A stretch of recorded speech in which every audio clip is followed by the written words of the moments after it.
Хүндэт эсэг их асран хамгаалагч хадгалан дэмжигч та бүхний анхааралд. Сургууль цэцэрлэгийн амарсан үе эхэлсэнтэй холбоотой бид нарын үнэт баялаг олсон хүүхдүүдийн маань эрсдэлд өртөх магадлал нэмэгддэг. Иймд хүүхдийг альва эрсдлээс урьдчилан сэргийлэх дараах зөвлөмжийг хөрвүүлж байна. Оройн цагаар шоу сингэнд хараа хяналтгүй явуулахгүй байхад анхаарах. Хүүхд маань унтаж байгааг жишээгээр хүүхдийг машинд хэвтүүлэх, цойжлоод үлдээхгүй байх дээр маш анхаарах хэрэгтэй байна.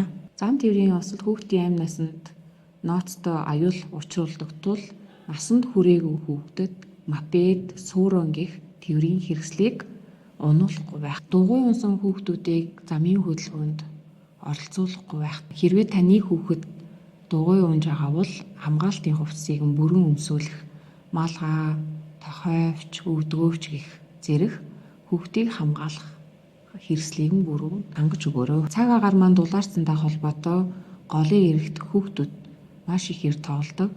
Эцэг их асран хамгаалагч нар маань хүүхдийг хараа хяналтгүй ганцааран голын эрэгт явуулахгүй байх, мөн голын эрэгт толуулахгүй байх дээр анхаарах хэрэгтэй. Амралтын үеэр хүүхдүүдийг хэд ганцаардахаас сэргийлж хамтдаа цаг гаргах, тоглох, ярилцах, мөн агаар салхинд тогтмол гаргах. Хүүхдийг эрүүл хооллож, зохистой амраах.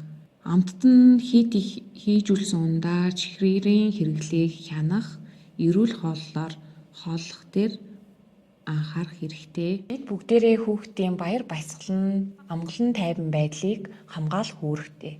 Хүүхэд бол хайр бол хүчтэй. Нэгдүгээрт хүүхэд.